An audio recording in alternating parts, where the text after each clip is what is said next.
welcome back to my channel. If you're new here, I'm Eden. I share my journey as a digital nomad traveling the world full time while working remotely. Now I'm so excited for today's video because I feel like it's been a hot minute since I've had to sit down and chat with you. A lot of my videos have been travel vlogs lately, but I feel like I've been getting so many questions at the moment, so it is time to do a sit down and chat. Today I'm answering some of those questions about my lifestyle, giving you some tips after what I've learned from 16 months of travel, and giving you an inside look into how I make this lifestyle work.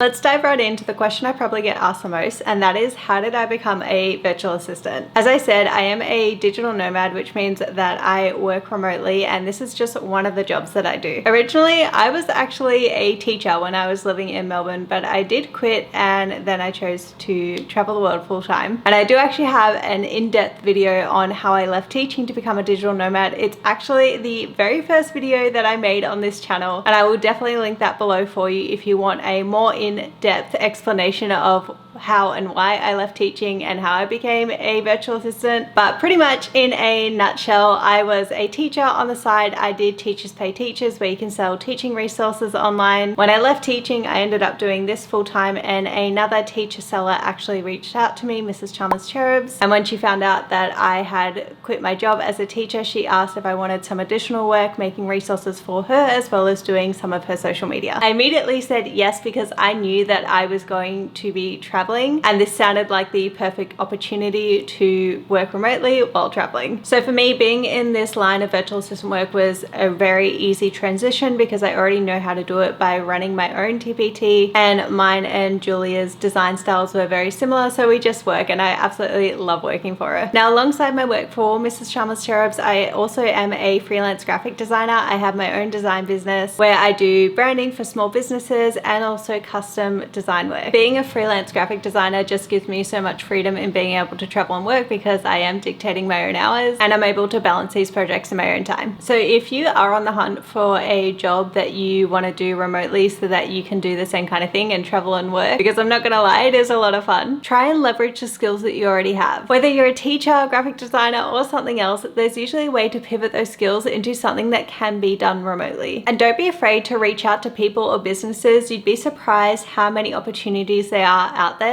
If you are a teacher, there is a Facebook group called TPT Virtual Assistant Finder, where there is people there who are looking for VAs, or you can even post your own services and find work that way. I figured to keep along the work and earning money, things like that, the next question I'm going to answer is, how do I save money while I'm away? And the truth is, our expenses are actually pretty similar to what they were living in Melbourne to what they are being abroad. So how we kind of budget for the month, we don't really budget, but our rent that we were paying in Melbourne is basically our budget for the month in the Airbnb, because how we book our stays is we book a month-long stay in a place. We also don't have expenses like a car and fuel and car insurance, so we are saving in that sense. We don't have things like electricity, gas, or the internet bill that we have to pay every month. So our only expenses for the month are really our groceries, which are pretty on par with what we were paying in Melbourne, our month-long stay, which again was the same rent that we were paying in Melbourne, some public transport. Obviously there's day trips, but I figured it's no different to if you were at home and you'd wanted to book a weekend away. The only big expense that probably differs between,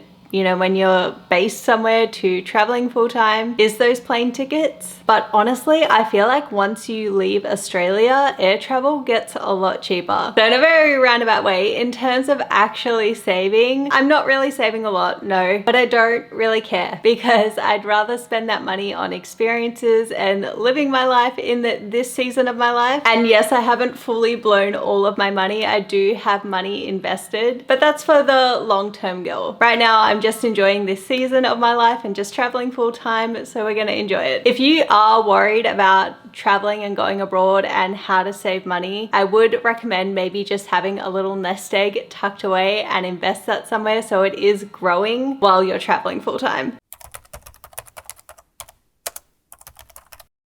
As I was talking about my work and how I started out on TPT, I also had a teaching Instagram page, which I have now changed to my graphic design business Instagram page. And the question that I got asked was it hard to transition from my teaching content into what I share now? And I'm not gonna lie, yeah, it really was. And I'm not a numbers person, I don't really care, but just to put it into perspective, my teaching page had 14,500 followers on Instagram. And when I moved overseas and was constantly changing time zones, obviously a lot of my followers were from Australia. So not only did I change time zones and the times I was posting, but I also changed the content that I was sharing. In the space of, I've been traveling 16 months now, that Instagram page is now down to, I think, 13.7. So I've lost nearly 1,000 followers in the course of that nearly 2 years. But honestly, it is just something that you do have to accept, because the people following you were following you originally because maybe they were a teacher and they were inspired by your teaching content, and now you're not sharing teaching content anymore. So they're just not interested. And I don't take offense to that, because I would be completely the same. Should I have just changed my teaching page to my travel one? Probably, but I wasn't fully committed to sharing my travel content online full time yet, and I was committed to my graphic design business, so it just felt like a natural transition to do that. In hindsight, I probably should have changed the teaching page to my travel page and made a whole new page for my graphic design business, but that's okay. Those that stuck around, I really do appreciate it. You guys have been there from the get-go, so I absolutely love the support. But honestly, I think the beauty of social media is a lot of people love following people because of their personality, and if you let that shine through and you start to evolve your content, your audience will appreciate that and they'll stick around. So don't be scared to make the change.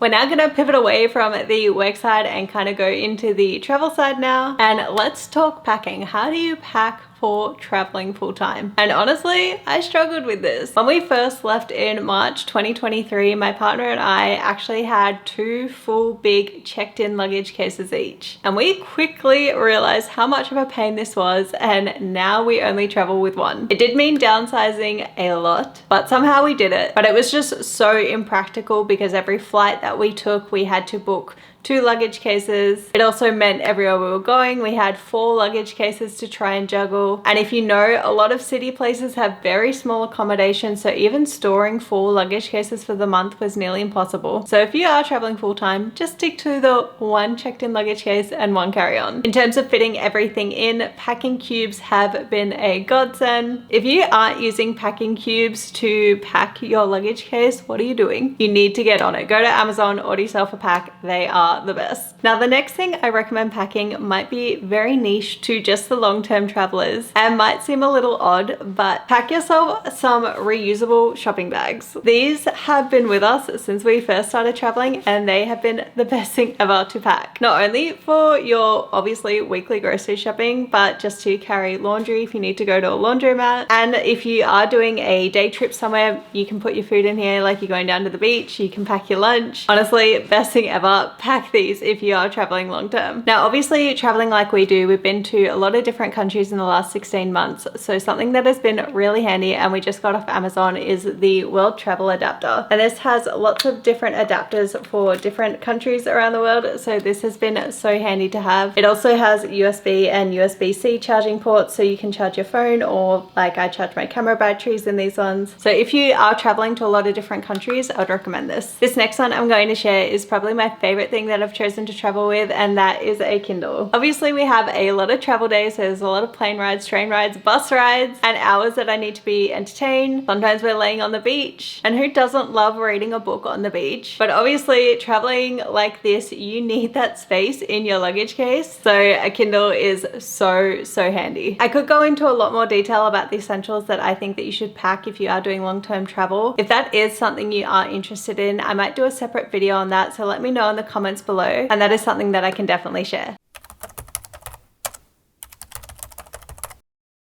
But moving on to some more travel tips that I've definitely learned along the way of our 16 months of travel. Exploring new places is definitely one of the highlights of being a digital nomad and traveling to a new place every month. But something that we have definitely learned is download the offline map before you head to your destination. And I actually learned this one very coincidentally. Over Christmas, we were in New York, and from New York, we were flying to Mexico. And the night before we were flying out, I just had this feeling I should download the offline map, which is something I've never done. I usually have downloaded it once we are in the destination, which I know, it just sounds silly now. But I downloaded the offline map, and lo and behold, when we got to the airport in Mexico, there was no Wi-Fi. So my partner and I landed at nighttime. We knew that we were gonna take the bus to Playa del Carmen, and mind you, we had no eSIM, so we had no data. We got off the bus and it was pitch black. We were on the main strip of Playa del Carmen, and we had to navigate how to get from there to the hotel that we had booked. And it was only because I had downloaded the offline map and saved our accommodation that we were able to do that. If I had not done that the night before, that could have been an absolute nightmare. So I'm so grateful I've learned that lesson now, and every time before we're about to go to a new destination, I download the offline map. So you can do this on Google Maps or Apple Maps, it's up to you. My preference is always Google Maps, but both work just as fine. Now, on that note about Google Maps, this is probably my favorite thing that we do as we travel, and that is we save all the attractions, restaurants, things that we want to do on Google Maps. And we have a different list for each place that we go and visit. This little trick has been so handy because honestly, it is how we plan our whole day itineraries. For example, when we were in Seoul, we wanted to go do Seoul Forest, so we just looked at the map and had a look at all the different things that we had saved in that area, and that's how we would plan our whole day. So if you're about to plan either a long-term or short-term trip, this is something that I would really recommend getting into the habit of doing. Because if you're on Instagram and TikTok, obviously when you start looking at things to do, your whole algorithm becomes that, and you see all these amazing cafes and restaurants that you might want to go check out, or some amazing little day trips that you can go and do. If you head straight to your maps and save these little attractions straight away, it means that you won't forget them, and it will make planning your itinerary later so much easier. It's also really handy too if you have friends visiting that location and you say, oh, I've been there, you can actually recommend some different things for them to do based off the things that you had saved. And if maybe there was an amazing restaurant that you remember eating some amazing tacos at,